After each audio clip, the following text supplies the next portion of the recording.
آج کے سیرت النبی صلی اللہ علیہ وسلم کے بیان میں ہم کھانے کے آداب کے حوالے سے ہی جو ہے وہ بیان کریں گے۔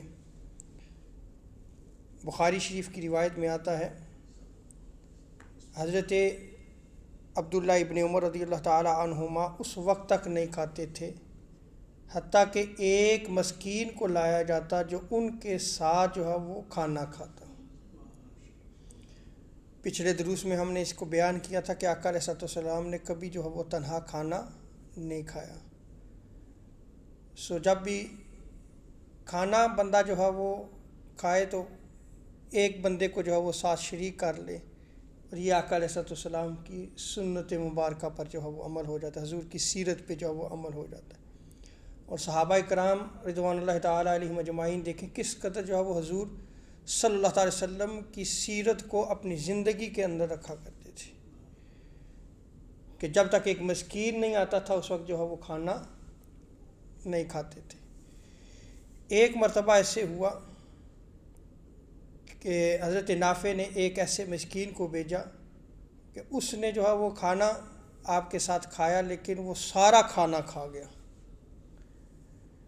تو حضرت عبداللہ ابن عمر رضی اللہ تعالی عنہما نے فرمایا، اے نافع، میں نے نبی پاک صلی اللہ علیہ وسلم سے سنا ہے کہ مومن ایک آنت سے کھاتا ہے اور کافر 7 آنتوں سے کھاتا ہے۔ اب یہ جو قول نقل کیا گیا ہے کہ آقا علیہ السلام کا یہ فرمان جو ہے یہ سیاستہ میں بھی جو ہے وہ نقل کیا گیا ہے کہ مومن ایک آنت سے کھاتا ہے اور کافر جو ہے وہ 7 آنتوں سے کھاتا ہے۔ حضور کی بارگاہ میں بھی جو ہے وہ ایک شخص آیا اور ابھی اس نے جو ہے وہ اسلام قبول نہیں کیا تھا۔ آقا علیہ السلام نے اس کو اپنا مہمان ٹھہرا لیا، 7 بکریوں کا دودھ دوہا گیا، وہ 7 بکریوں کا دودھ پی گیا۔ یہ جو میں روایت آپ کے سامنے بھی نقل کر رہا ہوں یہ امام طبرانی نے سند صحیح کے ساتھ جو ہے وہ نقل کی ہے کہ حضور تاجدار کائنات صلی اللہ علیہ وسلم کے پاس جو ہے وہ 7 مرد آئے، پس ہر مرد کو نبی پاک صلی اللہ علیہ وسلم کے اصحاب میں سے ایک مرد نے لے لیا، ایک کو جو ہے وہ لے لیا، اور تاجدار کائنات صلی اللہ علیہ وسلم نے بھی ایک مرد کو لے لیا۔ تو آقا علیہ السلام نے اس سے پوچھا کہ تمہارا کیا نام ہے؟ اس نے کہا ابو غزوان۔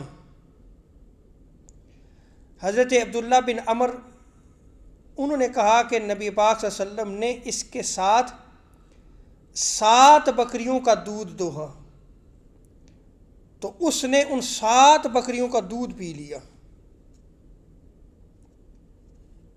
آقا علیہ السلام نے اسے فرمایا، ابو غزوان تمہاری کیا رائے ہے؟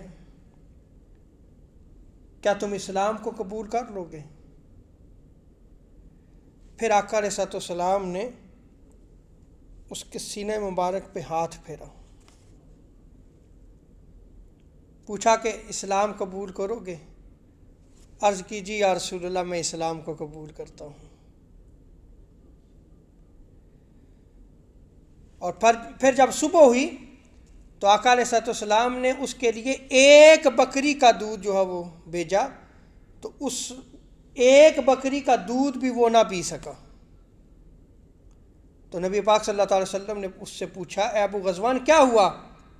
اس نے کہا، اس ذات کی قسم جس کے قبضہ قدرت میں میری جان ہے، جس نے آپ کو حق کے ساتھ بھیجا ہے، میں سیر ہو گیا ہوں، یعنی اب میرے اندر گنجائش نہیں ہے۔ تو نبی پاک صلی اللہ علیہ وسلم نے فرمایا، کل تمہارے لیے 7 آنتیں تھیں اور آج تمہارے لیے صرف 1 آنت ہے۔ تو مسلمان جو ہے وہ جتنی اس کی ضرورت ہوتی ہے اتنا کھاتا ہے، اس کے اندر حرص اور لالچ نہیں ہوتی، اور اگر مجلس میں کھا رہا ہے تو پھر جو ہے وہ دوسروں پر ایثار کرنے کا جذبہ ہوتا ہے کہ میرے ساتھ دوسرے بھی جو ہے وہ شریک ہیں۔ اب میں اس بحث میں نہیں جاتا کہ اس میں مختلف اقوال لکھے گئے ہیں، کہ وہ جو حضور کی بارگاہ میں شخص آیا وہ کون تھا، اس میں مختلف اقوال جو ہے وہ نقل کیے گئے ہیں۔ بعض نے کہا کہ وہ حضرت ثمامہ بن اسال تھے جو بعد میں جنہوں نے اسلام قبول کیا تھا، بعض کہتے ہیں حضرت جہج الغفاری ہیں، بعض نے کہا نضلہ بن عمر الغفاری ہیں، ابو بصرہ الغفاری ہیں۔ یہ مختلف اقوال ہیں، اور میں نے جو روایت آپ کے سامنے نقل کی تھی یہ ابو غزوان کے حوالے سے تھی۔ لیکن اس حدیث مبارکہ سے حضور علیہ السلام کے اس عمل مبارک سے ہمیں ایک چیز جو ہے وہ یہ ملتی ہے کہ اگر کافر بھی جو ہے وہ مہمان ہوتا ہے تو اس کی مہمان نوازی کرنی چاہیے۔ آج دیکھ لیں کہ ہم آقا علیہ السلام کی سیرت مطہرہ سے کس قدر دور ہوتے چلے جا رہے ہیں۔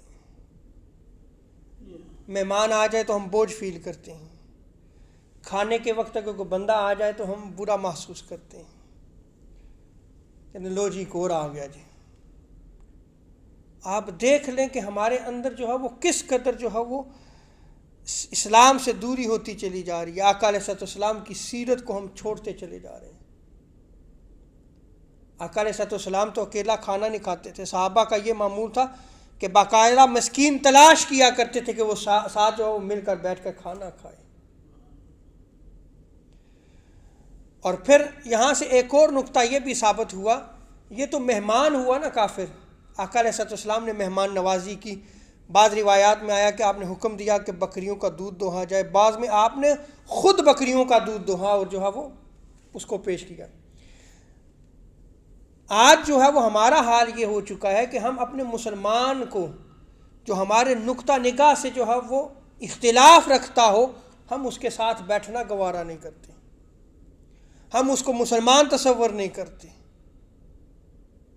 جو ہماری سوچ کے دائرے میں آتا ہے ہم صرف اس کو مسلمان لیتے ہیں، جو ہماری سوچ کے دائرے سے نکل گیا ہم اس کو جو ہے وہ اسلام سے خارج کر دیتے ہیں، اس کو گمراہ کفر تک جو ہے وہ لے جاتے ہیں۔ یہ آج ہماری سوسائٹی کا حال بنتا چلا جا رہا، اور یہ تباہی و بربادی ہے۔ اللہ رب العزت ہمیں آقا علیہ السلام کی سیرت پر عمل کرنے کی توفیق عطا فرمائے۔ اب اس پہ مختصراً جو ہے وہ کہ کافر جو ہے وہ اس کی 7 صفات ہوتی ہیں، امام نووی نے، بس اس پہ آج ہم جو ہے وہ بیان ختم کرتے ہیں۔ اور وہ 7 صفات جو ہے وہ کون سی ہیں کافر کی؟ کہ حرص ہوتا ہے، اس میں بہت زیادہ حرص ہوتا ہے، لمبی امید ہوتی ہے، طمع بہت زیادہ ہوتی ہے، لالچ، بد مزاجی، حسد اور موٹاپے سے محبت۔ یہ ساری جو ہے وہ کافر کی صفات ہیں۔ آج ذرا غور کر لیں، یہ ساری صفات کیا نعوذ باللہ من ذالک کلمہ گو مسلمان کے اندر نہیں پائی جاتی؟ حرص ہے، بہت زیادہ حرص، لمبی امید ہے، جانا ہی نہیں ہم نے یہاں سے، طمع ہے، بد مزاجی آ گئی ہے، حسد آگے ہے، موٹاپا ہے۔ یہ کن کی صفات ہوا کرتی تھیں اور آج کون ان کو جو ہے وہ اپنا رہا ہے؟ اللہ رب العزت جو ہمیں آقا علیہ السلام کی سیرت پر عمل کرنے کی توفیق عطا فرمائے۔